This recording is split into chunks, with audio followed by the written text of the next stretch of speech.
I, 32 male, just discovered my wife, 30 female, cheating in our marital bed a few hours ago. Right now, I'm holed up at my dad's fishing cabin trying to wrap my head around what I do. From here, I feel destroyed and worthless. I feel anger due to that rage. My entire life just got flushed down the toilet and I have absolutely nobody to talk to. Or the one person I thought I could talk to just betrayed me and tried to lie about all of it. I just scared the hell out of 3 people, one of which was me. If the cops aren't looking for me right now, I'm lucky. If they are, I'll deal with that when I'm forced to. I work in construction demolition, to be specific. The crew I work with travels often and I had been gone 10 days out of the 14. I was supposed to be gone due to rain. Very difficult to blow up wet things. And the forecast. I just had to catch a plane back home until I was certain we could work again. The flight I took didn't get in until midnight. I wanted to surprise my wife, so I didn't let her know I was coming. I drove the 45 minutes from the airport to her house.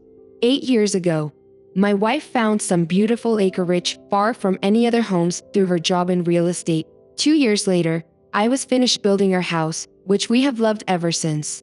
We have a 4-car garage, so any cars parked in front is unusual. A black SUV I didn't recognize made my heart sink. I instantly knew. I hadn't sensed any troubles with our marriage. We hadn't had any fights. Our sex life was great and frequent, but I knew somehow right then and there what I'd find once I went in. If the car had belonged to a relative of hers who was visiting, she would have let me know. Part of me hoped it belonged to a female coworker who had a little too much wine during a visit and needed to sleep it off. But that would have been a highly out of the ordinary.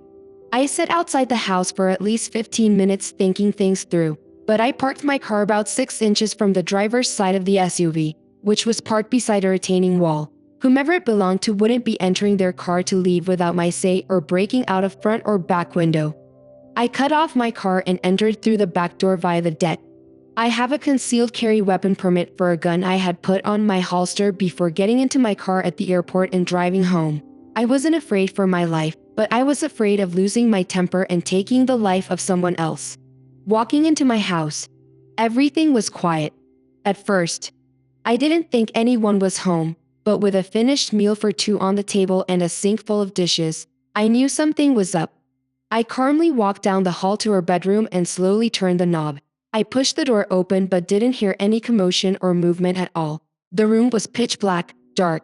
I walked over and turned the light on in the bathroom. When I turned around, there was my wife completely naked, lying on top of some naked guy I'd never seen in my life. I was crushed. It felt like someone had just laid 100-pound boulder on my chest. I felt tears welling in my eyes, but I knew tears were pointless and would do nothing to help the situation. I pulled out my phone and began recording. I walked around the bed videotaping the pile of flesh in front of me. It began to sink in that my marriage was over. I realized all of our property would be divided evenly. Even though I had been 100% faithful, I suddenly realized the house I built with my own bare hands would have been sold. When we divided assets in the divorce, being physically betrayed felt worse than any pain I could have imagined. Knowing I was getting ready to be financially gutted too nearly made me lose my crap because it seemed so unfair. But I knew dang well I was done with her and would never touch her defiled body again. I was disgusted by what I saw, but mostly my wife. In my mind, she had gone from a sweet, devoted wife to alley crack whore in the span of 15 minutes. Neither moved at all. I was fairly certain they were both passed out drunk. Since the house is going to need to be sold, I suddenly didn't care about any damage to the house I'd worked so hard on. I pulled out my .45 and just looked at both of them betraying me and my own bed for a second or two. I contemplated shooting her, knowing those bullets would pass right through and kill him as well. But I came to my senses and realized neither were worth getting the electric chair over, and despite the hurt I was feeling, I knew I might want to keep on living after all was said and done. So I pulled back the hammer of my gun, lifted the gun into the air, aiming to my upper right, and fired off 2 rounds into the ceiling. They both woke instantly. She was trying to push off of him and turn around. He shoved her off of him and into the floor when he suddenly locked eyes with me. Fear doesn't adequately describe the look in his eyes, but compared to the sheer terror in my wife's eyes, he looked rather calm. She tried to tell me it wasn't what it looked like. So I fired around through the bedroom closet door. She shut the F up really quickly. While he still hasn't said a word, they were each seated on opposite sides of our bed with the sheet pulled up to their necks. I asked the guy who he was and he said his name was Marcus. I asked my wife how they knew each other and she explained he owned his own real estate company. Then I asked how long the cheating had been going on because I had been totally clueless that my wife was cheating. She had the audacity to claim that was the first and only time they had slept together. So I fired 2 rounds into the bed's headboard between them. They both began crying and begging me to stop. So I asked the question again. To my surprise, Marcus answered 6 months. It pissed me off, but at least I knew the truth. I asked my wife when she stopped loving me and through tears she lied and said she never stopped. I fired 2 rounds into the bathroom on her side of the bed and she began screaming as glass from the mirror shattered all over the counter and floor. I told her she was a lying, worthless whore and I was done with her lies. She was clearly having a panic attack with good reason, but at the moment I didn't care. I asked the guy if he was married. He replied that he was. I asked if he had children that would miss him. He swallowed before admitting he had 2 children. I told him I truly appreciated him showing me that my wife is a tramp before we 2 had children together. But I asked him if having sex with a cheating slut was worth losing his wife and kids over. He begged me not to tell his wife. I told him to shut up because at that moment she had about a 50% chance of her ending up a widow. For the next 15 minutes, I paced at the foot of the bed with a gun drawn, just trying to think. I knew holding them there against their will could be deemed me taking hostages. I knew I would have to eventually let them go. I told my wife to get up and go get her car keys. She got out of bed and began to reach down to get her clothes off of the floor and put back on. I told her to stop. Clothes weren't needed and again to get the keys. She walked down the hall and brought back her keys, handing them to me, still crying. I removed the house key and told her she wouldn't be needing it anymore. I knew she wanted to protest. I couldn't do that and that legally she was right.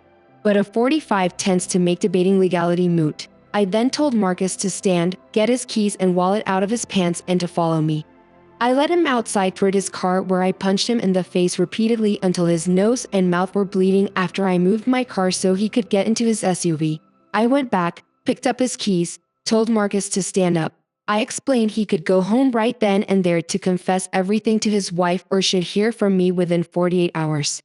With all the evidence of his cheating I had recorded, I also explained he had 45 seconds to get off of my property or Coroner would be escorting him off of the property. The fact he had no clothes on seemed a secondary issue at the moment. He got in his car and peeled away. Before I counted to 25, I went back inside where my wife put on a robe and was seated at the kitchen table. I went to the bedroom, picked up her cell phone and brought it to her in the kitchen. I asked if she wanted to call her parents or her sister to pick her up. She refused. I even asked if she would like to call the police.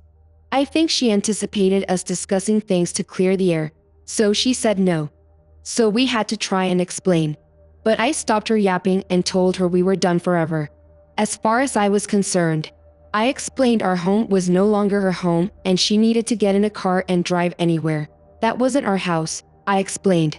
I no longer felt any love for her at all. After what she'd done and there would be no second chances, she began to apologize, cry and plead. 2 rounds fired into the double oven and 1 into the fridge brought blessed silence. Having her nearest neighbor over 2 miles away has its benefits. I explained to her at that moment I did not care if I lived or died and that she had totally destroyed me with her behavior. I also explained that all love I ever had for her turned to hate the minute I saw she and Marcus naked together. If I could have Thanos snapped her from existence in my memory at that moment, I would have. I told her I was barely maintaining my composure with the feelings I had of loathing her. I said it would be best if she went to the garage, got in her car and drove away forever. Through tears, she went out in the garage, got in her car and left. That was about 5 hours ago. Realizing I may have committed a crime or 2 with my reaction, I didn't want to deal with any cops that happened to show up. I turned off everything and locked the doors before going out and getting into my car again. My dad owns a fishing cabin. He and his buddies use fairly often. I drove here and used the head and spare key to let myself in. It was far too early to call anyone. When I got here, I decided I needed a drink and I'm about a quarter way through my father's Belvin. He's Scotch Dad is going to be pissed about that until I tell him what my wife did. Plus, I'm pretty certain it's the bottle I bought for his birthday last month. I really don't know what to do. I've read through posts here and other subs on Reddit looking for answers, but most seem to be people trying to figure out if their spouse is cheating. I already know the truth. Well, I know as much of the truth as I want to know. The reasons for infidelity all ring hollow. Other posts seem to be some strategies to get a cheater back. Why anyone would want to get back a cheating spouse is beyond me. But I want a divorce. I want it in my favor and as fast as I can get it. She doesn't have the option to pick me ever again. I'm a human, not a carnival prize. I want to remove her from my life and burn any reminder of her in my life. I don't want to ever see or hear from her again. Can everything be taken care of by lawyers? I have money to get things started. What I don't have is the time, energy, and patience to be dealing with this BS. 8 freaking years of marriage down the drain. 8 years that I now consider one huge lie. Because after what I just saw, how can I accept anything she has ever said to me as truth? 8 years of my life wasted on an evil witch fraud. Part of me is wishing I had shot them both and just taking my own life. But that may be the Scotch harking. Jesus, I have to get my crap tested just to make sure that whore didn't give me anything. Actually, I've passed away a decade on, and now that I think about it, her actions have invalidated my life and negated any value to my time with her. The only thing I will be taking from this marriage is that honesty and loyalty are things in the past. The only thing forever about any relationship anymore is her peace. That crap is forever. Love and marriage are effing lies really down right now. Some, I'm sure, are already viewing me like some knuckle-dragging Neanderthal for responding with violence and threats. I also know some will give me grief for the use of one of my guns. I didn't shoot anybody and the bedsheets were already soiled before I fired a shot at bullet holes. Reduce the price. The house can be sold by a few thousand. I can live with that. I just can't deal with this crap. Part of me wants to just eat a dang bullet and give up. The life I had is over and it isn't coming back even if I wanted to. People are going to say I dodged a bullet. Irony not having kids with my wife and finding out she's disloyal. It doesn't feel that way right now. I go from crying uncontrollably to rage like I've never known either faces or just end it all. And right now, a second choice seems like the better option. Maybe if I pass out and get a little sleep,